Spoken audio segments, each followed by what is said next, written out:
Звезды сошлись, короче, получается.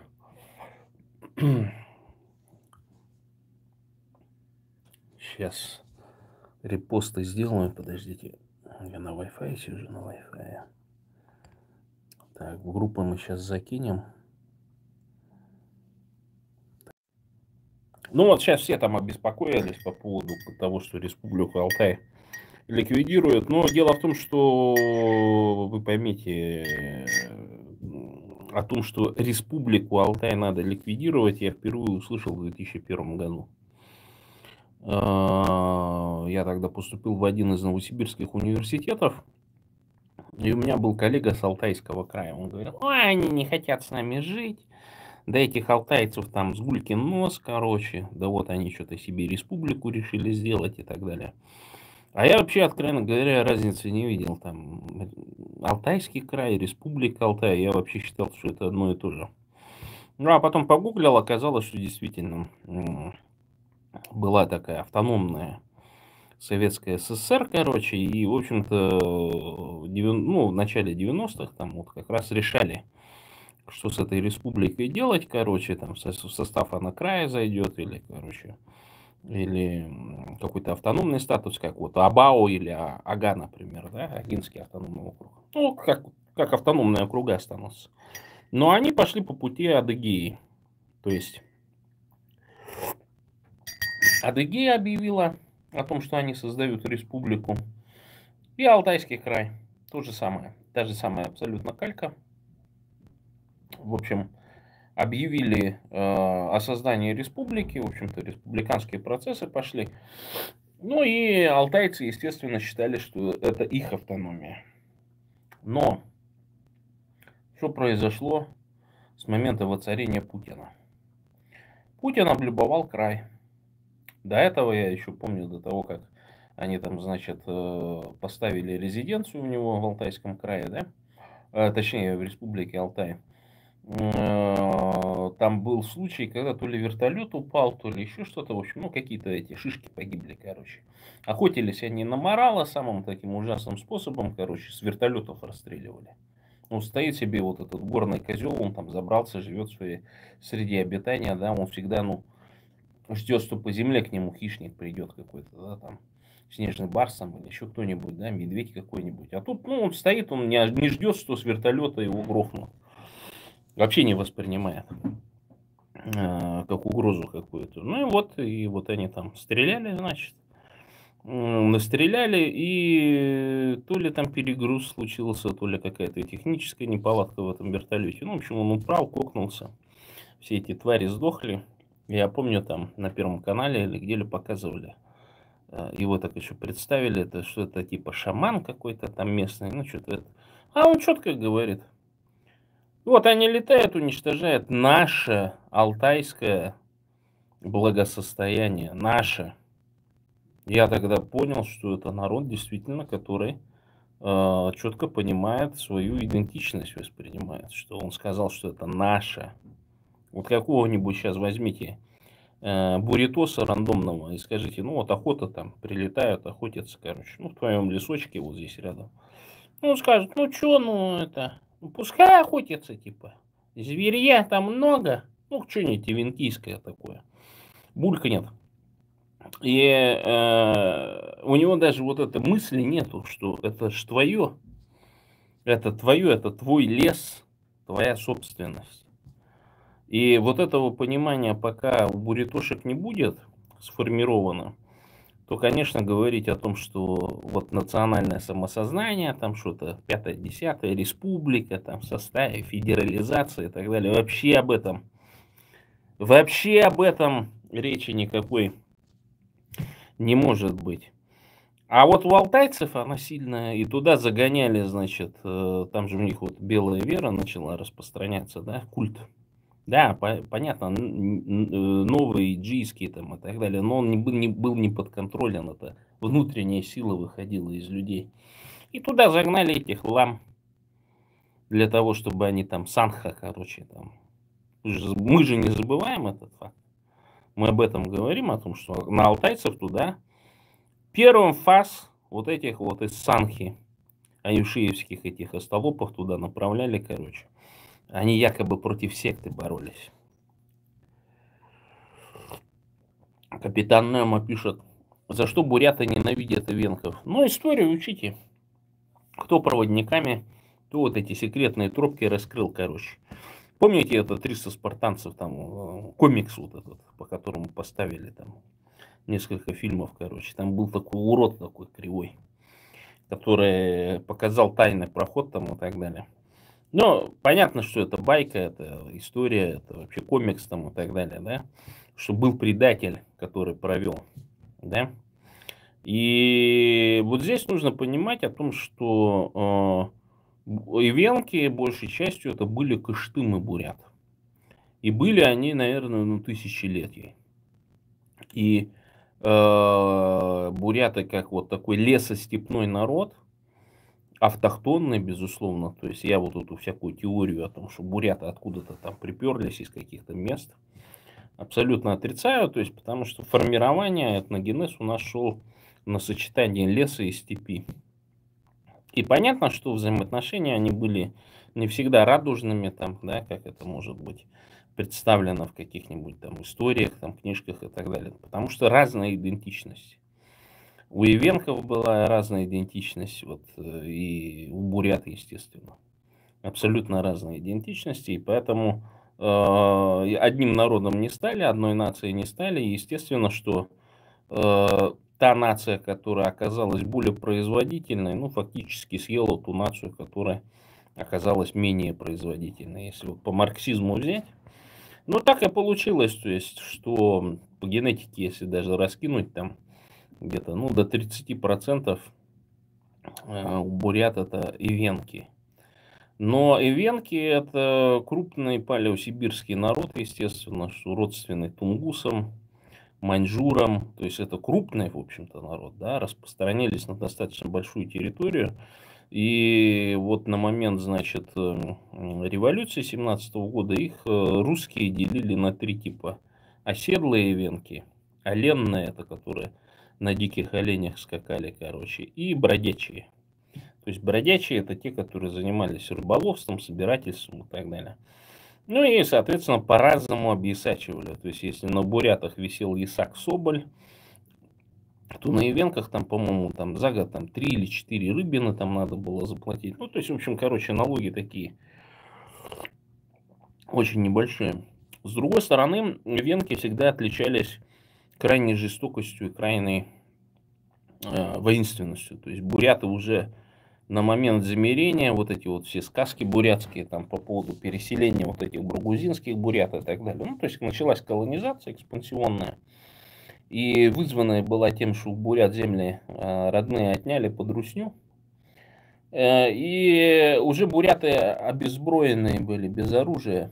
То есть уже происходило, ну, максимум ножек, чтобы там это мясо порезать, там, собачку подрезать или там овечку, короче, да. Может быть, какие-то примитивные луки для того, чтобы там пушнину ловить и так далее, уже не боевые.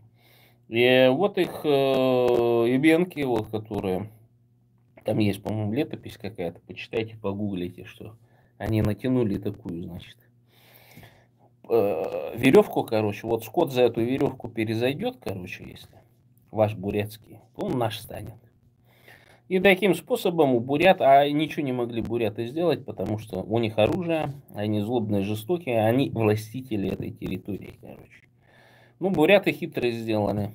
Ну, точнее, не хитрость, ну, в общем, скорее всего, сгоняли на ту сторону, к Русне. Забрали, значит, вот эти оспины и всякие там с этих, с лечебниц, одеялки, ну и в дар преподнесли. Я так думаю, что это так было. Откуда бы оспа вдруг возникла, и в Баргузинском Курумканском районе целое племя просто многочисленное ивенков уничтожило просто. Было такое. Так это от русни оспа. А бурята, поскольку, видите, скотом занимались, скот тоже оспой болеет, только своей с оспой.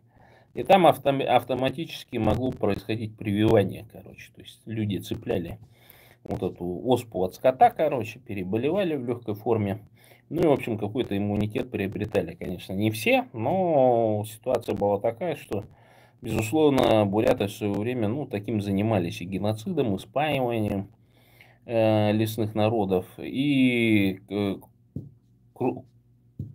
есть, вот, в общем, один из последних таких, значит, уничтожений национальной идентичности, это случилось с ивенками в 20-е годы, когда республику надо было создавать, короче. В общем, побегали и всех ивенков записали в буряты, короче. Особенно тех, которые буддисты были. И вот даже вот этот колпак, ну вот эти вот всякие там некоторые виды одеяния, короче, которые как будто бы бурятскими считаются, они на самом деле были ивенкские, тунгусы-маньчжурские.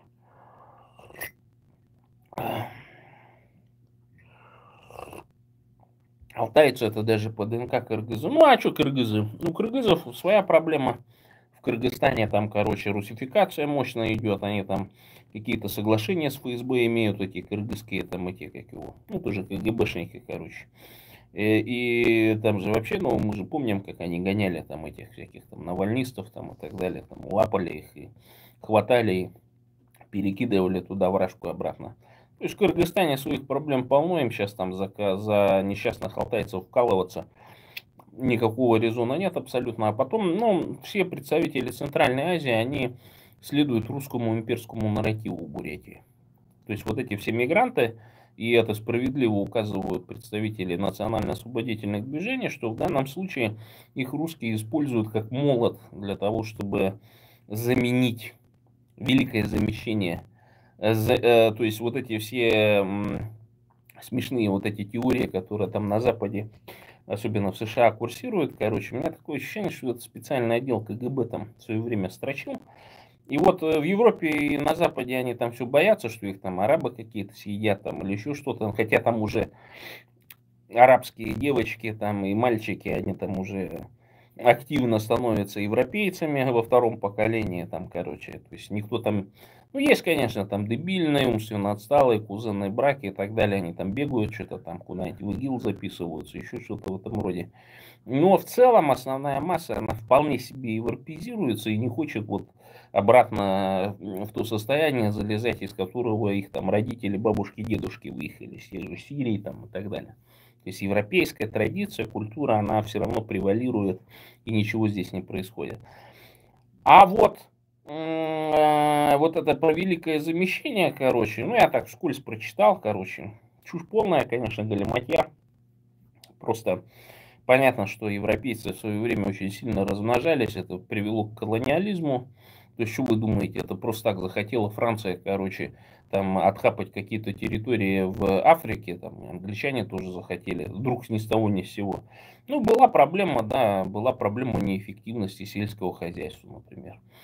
На момент Второй мировой войны в Англии вообще сельским хозяйством практически невыгодно было заниматься, потому что основную часть продукции просто завозилась из Южной Америки, из колоний. И естественно, что когда вдруг англичане поняли, что они будут голодать, они начали вкладывать силы и ресурсы и проводить соответствующие исследования для того, чтобы интенсифицировать производство в Англии. В итоге вот этот опыт Второй мировой войны привел к тому, что по всей Европе там английскую говядину знают, да, то есть э, протекционистские меры и все прочее. То есть от этого Европейский Союз, он уходит, отошел. Но единственная программа, которая вот в начале 20 века была четко реализована, они это понимали, перенаселение Европы за счет того, что там европейцы рожали по 8, 10, по 15 детей, их некуда было девать, да. Это привело, во-первых, и к Первой мировой войне, и ко Второй мировой войне. И, в общем, там договорились после Второй мировой войны, что мы будем повышать права женщин, сделаем систему развода там вот такие, чтобы детей оставлять у женщины, короче, чтобы женщина как можно меньше рожала. Потому что с изобретением антибиотиков и контрацептивов, короче, стало возможно реализовать два фактора. Во-первых, снизить детскую смертность там, с 20, там, с 30, короче, детей на 100 тысяч или на 1000 смертность, да, до, там, скажем, 1,5-2, да, в среднем. И контрацептивы позволяют, ну, просто женщине не беременеть, короче, да. Вот это вот основное, конечно, основная сейчас проблема. И в Америке вот они спохватились, что оказалось, что действительно мало рожают, живут долго, и вся та система, которая вот работала на том, что бесконечно будет потреблять американские или европейские товары некий мировой рынок, вот она приходит в упадок сейчас. И естественно, что Европа, она стоит перед двумя, ну, такими глобальными задачами. То есть это, во-первых, увеличить численность, то есть заставить кого-то, не обязательно местных жителей, рожать, для того, чтобы соблюдать определенный паритет, для того, чтобы экономика так или иначе работала. И так там в реальном секторе экономики в Германии посчитали, там от силы 10-15% работает. Ну, то есть производственный сектор, и все остальное это услуги. И естественно, что в современных условиях, ну, какая женщина вместо наслаждения жизнью там в одиночестве, да, в зарабатывании денег, в построении карьеры, да, будет тратить время для того, чтобы, ну, там просто рожать, да, не какому-то непонятному мужичку детей для того, чтобы там, ну, как будто бы государство процветало. Очень сложно образованную или не до конца образованную европейскую женщину заставить рожать. Поэтому, естественно, Европа, она принимает большое количество мигрантов, и это, в общем-то, тенденция, она сохранится. То есть вот с более нищих, примитивных стран, с убогими системами демократии, да, они будут так или иначе привлекать. И возвращаясь вот к центральноазиатским мигрантам, да, и здесь тоже количество увеличилось, и я, в общем-то, говорю, что то есть мигранты из Центральной Азии, они должны выбирать Европу, вскакивать в этот поезд, а не ехать в какую-нибудь Бурятию замшелую, там, какую-нибудь Якутию там, и так далее, и быть орудием в руках русских империалистов для того, чтобы нас заместить, местное население. Или ехать с конкретной задачей, мы едем освобождать эти народы. Понимаете, чтобы не было таких вот конфликтов, которые там были на рынке, да, что какая-то бурятка куртку примерила, а тот ее, ну, хотел заставить, ну, тоже хай сделать, бабки, заставить купить, а она говорит, я не буду покупать. Ну, помните, он какие слова сказал? А она, говорит, после тебя воняет. Конечно, бурятка оскорбила, чуть такой там, непонятно, какой-то мужичок там и так далее, такие себе ему позволяет речи, короче, говорить. Естественно, слово за слово, и это привело к тому, что там, ну, конфликт случился. Так. Да, она и так во всем мире есть, европейская культура. Что там? Ну, конечно, похудеешь тут, столько нервов. Сосун, да ты, вы эти, вот как здорово, короче. Еще лет 20 назад, например, большая часть интернета вообще не знала по гаплогруппы, там, про какие-то генетические исследования, что-то в этом роде. Они в основном там писали, вот такие узоры, сякие узоры, такие слова, там то, сё, там пятое, десятое, ну что-то такое более культурологическое. Сейчас вся вот эта масса, что там поверхностно изучила, что-то, какие-то гаплогруппы, там, X, Y, хромосомы, ну, худо-бедно стали разбираться, но не знают, в чем причина-то. Мы же все из Африки произошли, друзья мои. И все это у всех есть, только с частотностью разной она встречается. Вы поймите. И пока какой-нибудь карманный эксперт, диванный эксперт сидит, там эти гаплогруппы ставят и так далее. Вот я вот ДНК-тест сдавал. Кстати, подписывайтесь. Доступно за подписку видео. Так. Ну, смотрите, я в свое время высказал четкую идею. Когда в 2013 году меня судили, меня там брали интервью и так далее, я сказал, что мы, буряты, должны сами профинансировать памятник казачкам, вот этим всем прочим, тайно только. Для того, чтобы это русское нацистское сообщество, которое в Бурятии у нас там существует активно, ФСБ и прочими структурами опекается, значит, чтобы они наконец-то собрали деньги и поставили этот памятник. Острожек, может быть, выстроили и так далее. Там регулярно каждый год там проводили эти, как они называются, костюмированные шоу, как они там добровольно буряты в аманаты сдаются там и все прочее, короче. Понимаете, да, логику? Для того, чтобы наконец-то русские правозащитные, значит, организации нас заметили и, соответственно, начали, значит, в отчетах где-то писать, что вот, посмотрите, до чего мы дошли, в Бурятии возрождает колониализм, 5-10, а у бурят бы появилась возможность заезжать в США, получать визы, да, туристические и так далее, для того, чтобы эмигрировать. Для того, чтобы эмигрировать в Европейский Союз, в Соединенные Штаты, где четко будет указано, что вот хотят ликвидировать республику, хотят, значит, острожек там этот возродить, русский империализм и так далее. И вот на это, на долгое время эта тема заглохла. Почему? Потому что благодаря мне. Потому что это в СМИ появилось, потому что это было озвучено. Они там эти в Москве, буряты хитрые. Буряты поумнее, чем там кто-то в других местах, так скажем. Да? Опасно. Опасно сейчас вот на пролом идти. Они начнут в Соединенные Штаты Америки убегать. Но помог 22 год. И, конечно, буряты активно отвалили. Все пьяницы, менты там, короче. Хасуев не доехал. Вот сейчас он что-то там соскучился, видимо, пишет мне в личку.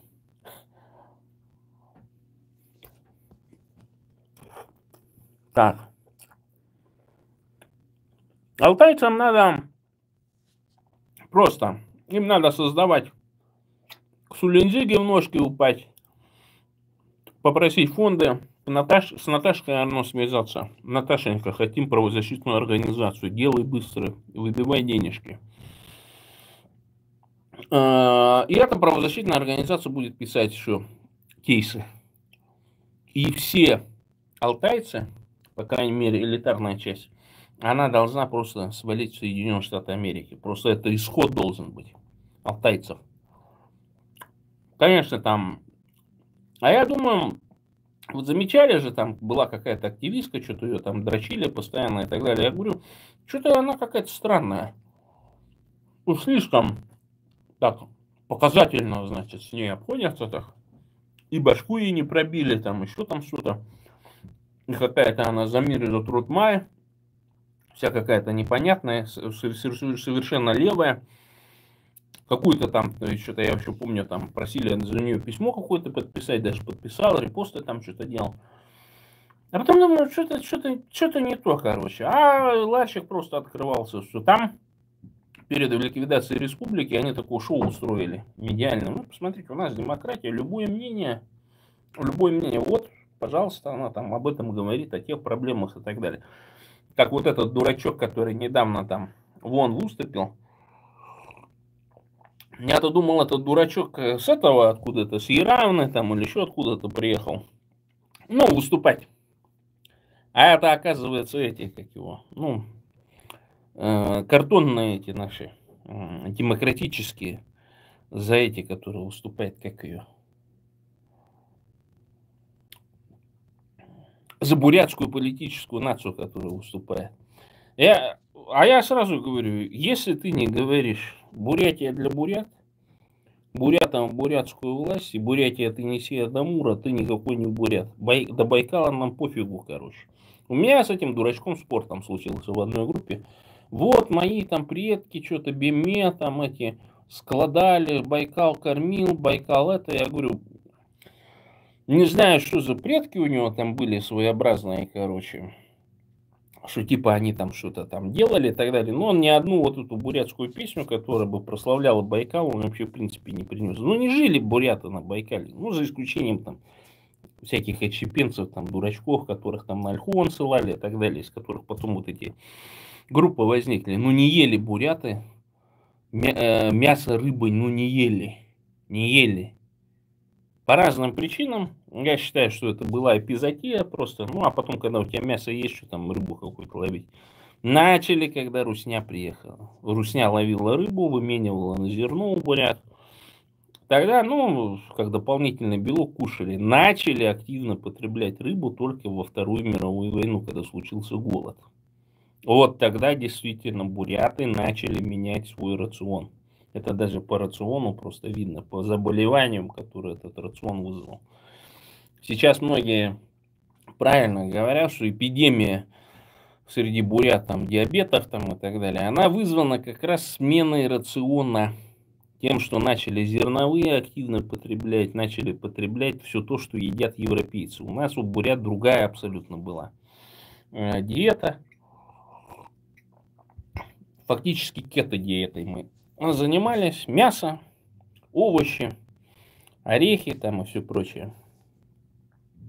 Ну и вот такие дурачки, короче, которые там выступают за экологию и так далее, сразу надо понимать, это все это слив любой темы, потому что нужно говорить о другом, о том, что в бурят нет ресурсов. Наши бурятские ресурсы расхищаются. Приводить примеры, что миллиарды наших ресурсов уходят на русскую войну. Бурятам фиг, ни одного бурята нет. Вот прогнать все вот эти организации, которые, советы директоров там, все прочее, где хотя бы один бурят сидит. Сколько организаций? Этот Саганур, второе, там вот эти вот предприятия, которые ЛВРЗ, авиазавод и так далее. Хоть одного бурята назовите-ка меня. А кто владельцы акций? Опять же, то же самое. Ну, это работа, а это открытые источники. Это все можно найти в открытых источниках и тоже так же с трибуны ООН озвучить. О том, что коренное право бурят на свое собственное недропользование отсутствует. Второе. Отсутствует племенное управление. Русские, создав вот эти республики псевдо, да, назвав их там Бурятией, Алтаем там и все прочее, короче, да, они... Так, сейчас, подождите-ка, что-то тут у меня прилетело.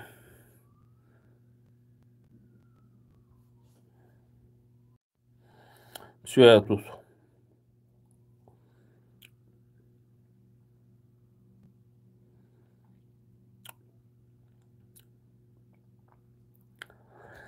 Какие сибиряки? Сибиряков нету. Все это фейк.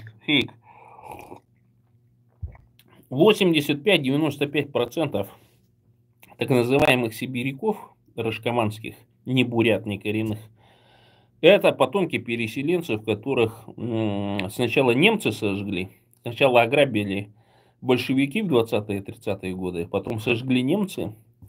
И, короче, вот эту всю массу, там 11 тысяч деревень или сколько исчезло, всю эту массу собрали, кого по городам раскинули, а остальных бросили вместе с этими, с немецкими предприятиями, которые там эвакуированы были, эвакуированы предприятия, и то, что утащили с Европы, в том числе с Польши, с Болгарии, с других стран, вот эти все заводики раскидали вдоль железной дороги. Вот у нас же полно там этих моногородов, типа Темлюя, там еще какие-то, где там какие-то производства были. Вот откуда это население? Это не местные, они вообще не сибиряки даже.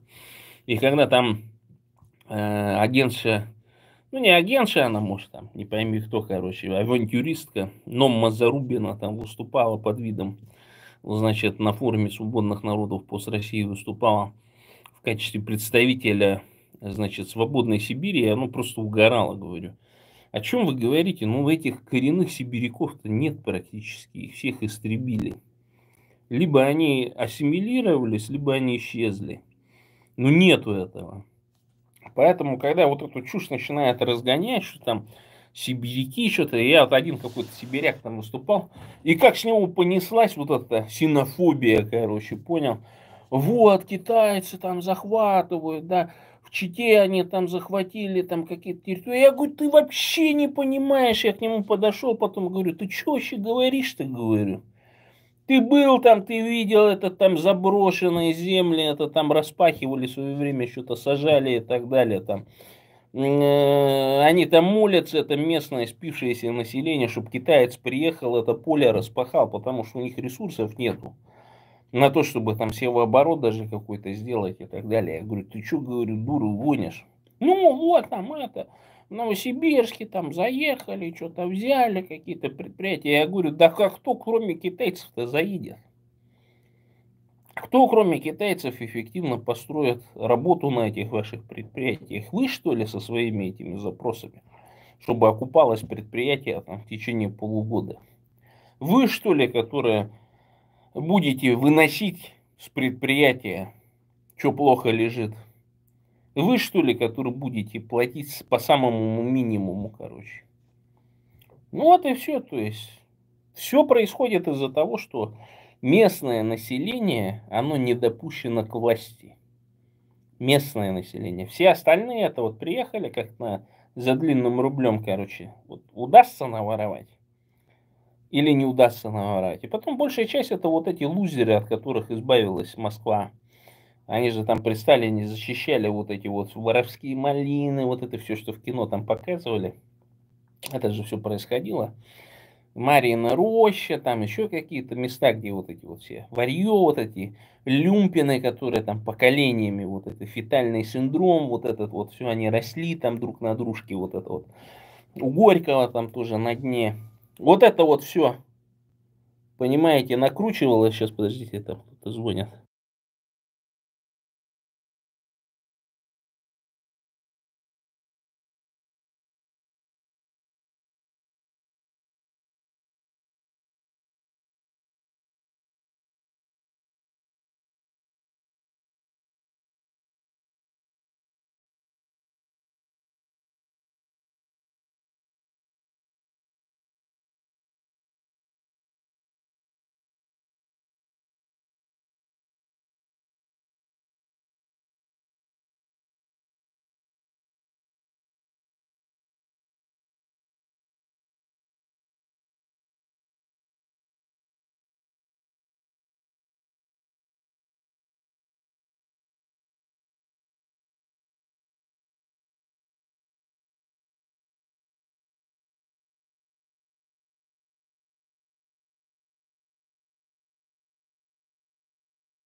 Да, тут коллега пришел, короче, друзья, сори. Ну вот. Но смотрите, там дело в том, что я вам так могу сказать, что единственное сейчас решение для того, чтобы алтайцам сохранить республику, это не верноподданническое там обращение и так далее. Это массовая миграция всех. То есть сколько там, 70-80 тысяч алтайцев. Надо начать иммиграцию по такой же теме, как буряты сделали. Подаваться массово в Монголии на визы американские. И проводить проамериканскую политику, прокитайскую политику можно проводить, проевропейскую, короче. То есть все сейчас национально-освободительные движения, если случится такое с Республикой Алтая, должны все включиться в эту работу. Я считаю так. Мы должны будем писать все правозащитные организации. И алтайцы должны тоже создавать эти правозащитные организации. И просить убежище, убежище, убежище на том основании, что политической воли они лишились раз. Ну, там можно много причин, на самом деле, выдумать и так далее. То есть, только единственный способ, он спасет алтайскую нацию. А ликвидировать они хотят по простой причине. Во-первых, это боязнь вообще, в принципе, национальных республик. И следом надо приготовиться, естественно, бурятам. Я понимаю, конечно, там будет какие-то ништяки, типа сравнение тарифов энергетических. Там перед тем, как, значит, республику начнут уничтожать, там тарифы резко подымутся, короче. Там потом они скажут, ой, да вы знаете, да мы сейчас тариф уроним. Там такой общий иркутский будет тариф там и так далее.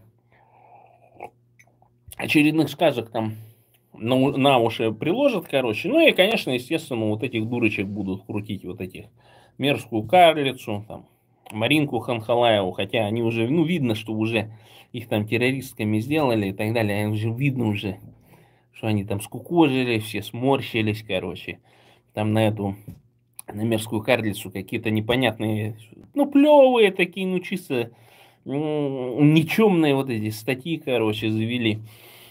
Где-то она что-то там сказала, ну так как, нехотя, ладно, типа, надо завести, короче, заведем. То есть даже 275-ю статью на нее не завели, я вообще удивляюсь, короче. Она там прямо говорит, мы хотим независимости, короче, суверенитета, на нее эту статью не заводят, короче. Там что-то экстремистское, ну такое, там штраф, как первоходки, ну, да как у меня было, там сколько, 100 часов там общественных работ, что-то такое присудят. И так далее. Ну, и он же видно уже там скукожили все. Я думаю, что они вообще вот залезли-то в эту тему-то, короче. А залезли, чтобы повесточку убирать. И естественно, что поскольку вот эти хорошие русские, они же тоже очень активны, вы просто не понимаете, какой уровень. Это фактически вот эти русские правозащитники, все, Ельцинская группа, Мемориал, там еще куча всяких организаций, они это легальное подразделение вот этой службы внешней разведки для того, чтобы бороться с представителями национально-освободительных движений.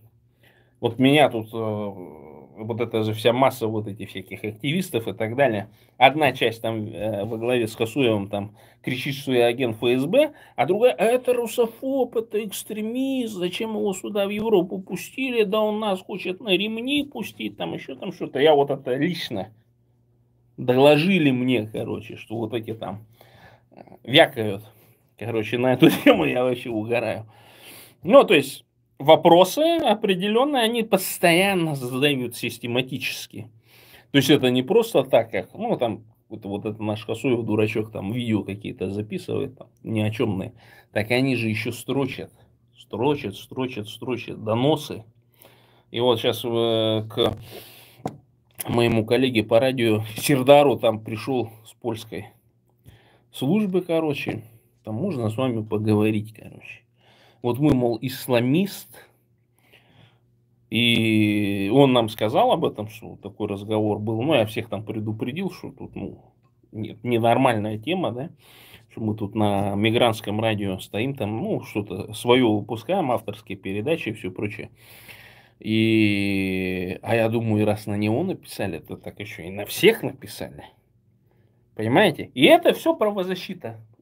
Скрываются под видом правозащитников, короче. Вот вроде они за какие-то там, значит, права глобальные выступают, короче. А раз ты, значит, борешься там за независимость и так далее, ты вот права других-то не смей нарушать. Я говорю, а как, извините, вы колонизаторы? Вы колонизаторы, вы там столетиями выкачивали из нас ресурсы, а потом выходит заявление Сулинзиги и всех прочих, да? Я их понимаю абсолютно. Но, понимаете, да, что это за заявление? Это заявление о том, что мы отказываемся от претензий к вам. Вы нас уничтожали. Ну, ладно, забудем. И вот этого добивается вся русня, чтобы мы забыли наше достоинство, друзья мои. Чтобы мы наше бурятское достоинство забыли и наплевали на него.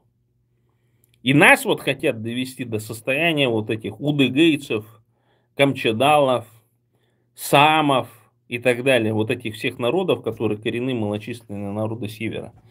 И при Путине, да, что там говорить, им ништяков очень много добавили. Ну вот хочешь там типа, как толкинист, как ингерманландец, давай это, оленей паси туда-сюда, мы тебя будем покупать и все прочее. Картинку, чтобы делай на Запад, мы там журналистов там пришлем из нового времени, настоящего времени, там еще откуда, чтобы поснимал.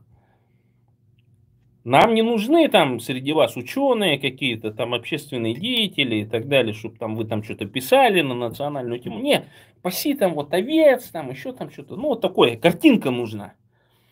Чтобы ты там это, значит, в национальном костюме бегал, короче, как дурачок. Там овец спас в этом, не в национальном, а в этот. Сейчас же вот эти популярные костюмы эти, эстрадные, я их называю. Ну, которые для эстрады шились там из каких-то кусков ткани, там еще в советское время. Ну, чтобы танцевать можно было там и так далее, какие-то шаровары там и так далее. И так далее. И это очень хорошо, кстати, показано, что национальный костюм, он относительно вот этих всяких эстрадных костюмов, где вот эти вот пели там цветастые такие там ткани какие-то определенные, это не соответствует действительности абсолютно. Поэтому вот это, когда вы пытаетесь возродить как бы традицию, там какой-то национальный костюм приобрести и так далее, обязательно смотрите, чтобы он соответствовал традициям, которые 100-150 лет назад были. Фотографии сохранились, описания сохранились, даже кое-где и костюмы такие есть. И они должны соответствовать именно тем эскизам, тем раскройкам и все прочее, которые тогда были, а не то, что сейчас там накидали каких-то азиатских тканей там с драконами и так далее, и вы там напяливаете их и выглядите как посмешище. Так, и вот это единственный вариант, когда 70 тысяч алтайцев скажут, мы не хотим жить здесь, мы не хотим жить вне республики, мы заявляем об откачевке, об массовой миграции, короче. И я вам скажу, что тогда, конечно, это будет существенный удар по русским имперским вот этим нарративам, да. И то же самое надо бурятам делать, продолжать делать, продолжать. Вы должны уезжать. Все свое имущество, финансы и так далее надо оставлять на местных коллаборантов. Всегда будет тот, который будет там, как ласковое дитя, у двух мамок сосать, как говорится, да? Вот вы имущество оставьте своим родственникам и так далее, какие-то бизнесы и так далее. Потихонечку, потихонечку сваливайте в Европу, в Соединенные Штаты Америки и так далее. Ну давай, скажи что-нибудь. Вот сейчас это, как информация пролетела. Ну так, голос за кадром. Говорят, собирается республику Алтай ликвидировать. Ты вообще знаешь, где эта республика находится? Примерно, да. Я вчера новость узнал, что в Бурятии поставили памятник Сталину. Ну, это мы будем в пятницу обсуждать. Ты слышал уже об этом? Ну, конечно, я же там даже знаю дураков, которые там этот памятник поставили. Вот идиоты же, ё-моё, вообще. Я вчера в шоке был, я тебя Так сразу. там бюст просто поставили. Ну А какая где-то ты разница, видел, он там высокий. целый памятник Да, отгрохали там, это, короче. по-моему, в Вологодской области. Ну, и там батюшка приперся его освещать, короче. Ну, то есть, ты понимаешь, с другой стороны, я прекрасно понимаю, вот было стихотворение одного какого-то диссидента, если я не ошибаюсь, и там было так сказано, короче, кто-то, говорит, умер и не дал потомства, а кто-то вертухаял, короче, и размножился. Понял? Ну, вроде как вы должны понимать, в чем мы мире живем. Да. То есть мы потомки вот тех, которые что-то из себя представляли, да, даже в советское время, вынуждены мириться с тем, что вот всегда вот эта масса, которая там раскулачивала, воровала, а фактически грабила и насиловала, короче, Да. вот она сейчас при власти. И вот это заблуждение хороших русских часто оно в чем ждется? В том, что, ну там есть такое понятие, что мы хотим быть чистенькими, беленькими перед Западом, типа. Это раз одна мотивация. Вторая мотивация это как будто бы, ну, другая поляна просто. То есть вот сейчас правит одна поляна, но она должна, ну, поправила немножко. И нужно, чтобы, ну, вот, чтобы по-хорошему-то, да, другая поляна поправила. И вот эту другую поляну не допускают к управлению, да, и вот вроде мы, ну, поэтому злые, короче, поэтому там расследования никчемные делаем и все прочее. Понимаешь? И пересидеть такой режим невозможно. Некоторые думают, а я вот сейчас загашусь, я с тобой согласен, и вся жизнь пройдет нахрен под корягой, понимаешь? Если Путина не убрать с его всей этой командой. Не, ну смотри, вот Путин, он пока, он же как делает? Я не беру, я беру понятие Путин, это все они там, включая и народ тоже. Не пересидишь. Они же ведь, видишь, смотри как, короче, вот где не хватает людишек, да, они раз, обля, мигрантов, понял? Ну да, сейчас подселим. Вот сейчас очень не, ну, сейчас много завозят. Вчера завезли партию мигрантов, кстати, с Пакистана. Да нормально, то есть я-то считаю, что это естественный процесс. Людишки должны перемешиваться. Это естественный процесс. Но когда это подвязывается, видишь как, Пакистан сейчас тоже будут втягивать, раз его в Белоруссию привезли этих мигрантов. В Белоруссию, я читал, Белоруссию, короче, там, ну, Лукашенко, он так заикнулся, короче, на эту тему, но зарплата-то несравненная, понял? Нет. Он же это, видишь, для чего хочет использовать, чтобы этих 150 тысяч, из них там где-то 1030-40, короче, на границу под Польшу стало. Под Польшу, поэтому, под Украину, они пока, видишь, вот эти механизмы-то не выработали, короче. А потому что мало ли 150 тысяч там каких-нибудь террористов приедет, короче. И Лукашенко-то кук, понял? И у них там проблем вообще не состоят, короче. Было бы хорошо, если бы Путина кук. Не, ну ты же понимаешь, что Путин, он не один там. Да, я же говорю, их целая команда. Это же целая масса, там одних ФСОшников только 60 тысяч, а если вместе с их семьями там под 500 тысяч выйдет вот этой всей челяди, дворовой челяди так называемой. Правоохранительной челяди, без семей, без их. Вот понимаешь, 3 миллиона. Я всегда говорил, что в революцию победило не крестьянство и рабочий класс, а победила дворовая челядь. Вот эти, знаешь, которые слуги персональные, короче, которые были у этих, у дворян. Многие же думают, что дворян там, дворяне там, у них слуги были, так у них были персональные слуги, это вот такая прослойка. Да. В США это называется дворовой негр, который домовой негр. Да. В доме жил, короче, то есть в Белом доме жил, там обслуживал их, короче, вместо тех, которые, значит, работали на полях и так далее. И вот эта масса именно, она-то и взяла власть, и она-то устроила вот эту льстивую систему вокруг этих большевистских лидеров. И они в нее впали, потому что там же было вот это санаторий-профилакторий. Знаешь, почему организовали это? Почему? Был декрет специальный, что это нужно организовать для борцов с царским режимом, короче, чтобы они отдыхали, вот эти всякие колбаски там придумали, короче, диетическое питание там и все прочее, короче. Это все вот по этой линии разрабатывалось. И, кстати, единственная на самом деле система, которая практически не в изменном виде сохранилась, да, в Рашке, сейчас, это вот именно санаторно-курортная. Она, конечно, там развалилась, какие-то более такие раскрученные курорты там приватизировали и все прочее. Но, тем не менее, она так или иначе до сих пор живая. И это была хорошая система, потому что я, ну, практически все детство свое я по санаториям и профилаториям промотался. Ну, конечно, у нас хорошая была система, но ее, правда, развалили. И развалили абсолютно глупо, короче. То есть есть курорт огромный, фактически не работающий, да? И рядом куча вот этих мелких, частных, короче, грязных, там, вонючих, короче, дорогих, вот этих всяких маленьких каких-то отелей там и так далее. И вместо того, чтобы способствовать тому, чтобы этот курорт развивался там, да, они там наоборот, ну, понятно, что старые вот эти корпуса, там нужно туалеты делать и все прочее, но на современном уровне это можно вложиться, это не так дорого. И в принципе, ты же должен закладывать при ведении бизнеса, что оно окупится, ну, там, через лет 10-15, короче, ну, он постоянно будет заполнен и так далее. Но это не соответствует современным вот этим бизнес-моделям, короче. Окупиться должно за полгода, короче, а так не получится сделать.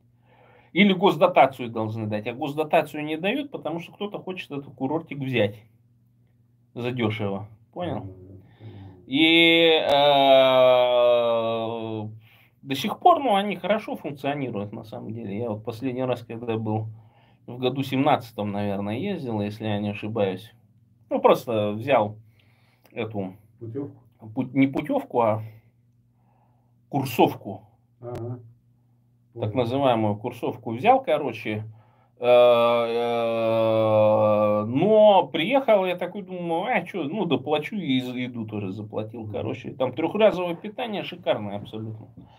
2 дня провел, как взбодрился там. Зимой это было, ну, шикарно, то есть. И я удивился, что сейчас люди вот, к сожалению, видишь, они не приучились в советское время к курортной системе. А дело в том, что они не приучились, потому что это была система очень ограничена, она была в какой-то степени дефицитная. Я говорю, я был да, дефицитная была, да, действительно. Главным врачом санатория такого. И очередь стояла большая, а мы могли принять только человек 150. Ну, видишь, там ситуация такая, я помню, советскую еще систему застал, короче, там были 30-дневные, короче. Нет, 24 дня. Я 30-дневных не помню. 24 дня 100% было, да. Я помню. И там, получается, за летнюю смену залезало всего 3 таких. Да, 3 смены. Да. 3 смены, короче. Потом, я помню, сократили до 21 дня, а потом они стали дробиться, там можно было заехать дней, на 14 дней, там, на 10 дней, там, и так далее. Потом на 7 дней. Они круглогодичные, да, были у вас? Не, какая-то часть Не, все практически, которые я посещал, они были круглогодичные. Просто я по линии мать и дитя ездил. Ага, понял. Ну, хотя мать и дитя и зимой бывает, но обычно летом, короче. Но там же каждое предприятие в своей опоре, где-то вот в этой социальной, как ее, службе правкомовской, они имели какой-то там пионер-лагерь, там даже несколько пионер-лагерей, плюс какой-нибудь турбазу для отдыха, где там в основном квасили, напивались, короче, была была. неплохая, я с тобой согласен. Да, и вот единственное, что можно было возродить и должно, в принципе, нормально функционировать, это вот такие места, ну, такие вещи. И там большая часть вот этих вот, она спаслась, как там же фонд социального страхования был, или там социальное министерство их курировало, в 90-е годы они еще хорошо функционировали. А потом я начал замечать, что их начали переводить на баланс каких-то больниц, чтобы спасти. Понял, и потом там такой курорт, не курорт, а типа профилакторий Сотникова, он потом стал частью какой-то больницы, и там можно было после там инфаркта или еще что-то туда попасть на реабилитацию, короче. Ну, это как способ просто сохранения, такие чисто эти бюрократические такие движухи. Ну ладно, отклонились от темы. Как спасаться алтайцам? Видишь, я не в теме, поэтому я как-то сразу сказать. В чем там вообще? Сделать совет алтайских депутатов, Угу. съезд алтайских депутатов сделать в Варшаве. А? Это вопрос серьезный. Ну, у них там миллиардеры, наверное, есть, короче. Вдруг надо... А что, здесь алтайцы есть? Так вывести. О, съезд народных депутатов у Всю нас уже элиту есть. вывести. У нас есть съезд народных депутатов Ну, в Варшаве, и который, вот. ты знаешь вообще, во Ну. что все это превратилось. Ну ладно, не будем обсуждать, не будем бить на больное, короче. Ладно, Мгм. мы в эфире уже 55 минут. И, в общем, я думаю, что надо прекращать. И, в общем, кроме алтайцев, никто За них ничего. алтайцев не спасет, Да. короче. Но я считаю, что представители всех национально-освободительных движений сейчас должны консультироваться с представителями, в том числе национальной элиты алтайской, для того, чтобы выработать единый механизм. Потому что Алтай это только первое. Вначале они алфавиты, понял, пошли. Это идет Алтай, Тыва. Да, не, ну Тыву-то вряд ли, Хакасия. короче. Она Тываем, понимаешь, она нужна Нет, как... я не говорю, что просто они рядом там все. Ну да, ну следом, я думаю, хакасов, потому что самые малочисленные, короче, понял? Они там будут говорить, ой, дотационный регион, да мы сейчас там просремся деньгами, там все прочее. Ну, тогда элита-то будет нищечков ждать, короче, а на них потом возьмут и антикоррупционные какие-нибудь дела заведут. Потому что папочки-то уже накопились, понимаешь? И им нужно в первую очередь дергать не обыкновенным алтайцам, а вот тем, которые там наворовали, награбили, короче. Я говорю, их надо взять под опеку, сказать, что вы вот неправильно, не тем служили, но мы вас прощаем, короче, понимаешь? Даем вам возможность, что вы награбили, легализовать на Западе, короче, и вот из них как раз сделать представителей национально-освободительного движения, Видишь, короче. это ты Понимаешь, конкретно... потому что за ними людишки пойдут. Это, если ты думаешь относительно Алтая... И вот алтайцам не помогло, они же там очень хорошо провели мобилизацию. Говорят, до 1000, их даже, говорят, больше, чем бурят погибло, алтайцев. Хотя народа в 3 или в 4 раза меньше. Да, понимаешь? Понимаю. И они там и думали, что сохранятся. А видишь, нет. Путин решил, все, приняли они там решение, испугались, видимо, нашего съезда, форума свободных государств пост России. Ну, потому что, видишь, там, они же все эти вот представители национальных движений, которые, они же все говорили, мы в рамках территории, границы, типа в рамках Республики Бурятия или в рамках Башкортостана сделаем. Я говорю, зачем вы это говорите? Это, во-первых, как это, ежу припарка или кому там припарка, понимаешь? А потом, если вы это делаете, то вы отрезаете огромные части вашей территории, которые в свое время Сталин у вас отнял. Да. Понимаете? А вот они за это зацепились, что эти хотят именно в границах взять. Понял? А что нужно сделать? А тогда мы республику эту ликвидируем, короче. И тогда вообще никаких у них шансов не будет. Подожди, с юридической точки зрения. Если они ликвидируют республику? Ну, их ассимилируют, и все, и привет. Как они называться будут? Ну, и сделают там автономной областью какой-нибудь там или еще что-то. Или подпишут соглашение, как вот это, о создании нового субъекта, блядь. Алтайский край, короче, что-нибудь такое, понял? Как в свое время они вот Иркутскую область объединили с Усть-Иртынским бурятским автономным округом, или как Читинскую область, Забайкальский край получился, понял? Сейчас могут они сделать так же, Бурятию воткнуть тоже при ликвидации. Тоже Читу. Да, и будет Забайкальский край, понял, со столицей в Чите, короче. А Чита такая... Ну, в общем, понимаешь, то есть ситуация она такая плачевная, но я говорю, что есть механизм очень четкий. Но, к сожалению, русские правозащитники, они не будут участвовать в этом. Они, наоборот, будут молча вот так аплодировать режиму Путину и говорить, что наконец-то. Вот так хлопать будут, короче. И никаких отчетов они не пошлют ни в какие там европейские комиссии, по сетам и все прочее. Скажут, это внутреннее дело России. Там был референдум, мы отослали специалистов, этих наблюдателей, скажут, референдум показал, что это народное волеизъявление. Понимаешь? Вот так они сделают. Да. Сделают 9 мая. Вот. Путин объявил трехдневный типа... Не стреляй. Ладно, это будем в пятницу обсуждать. Да, ладно, все, дорогие друзья. Всем пока и до новых встреч. И каждый день повторяйте. И молча, и в голос, и крича. Бурятия для бурят. Бурятам бурятскую власть. Бурятия от Енисея до Амура. Только так и не иначе. Только в таких рамках буряты будут существовать, размножаться и увеличивать свою численность. Да будет так.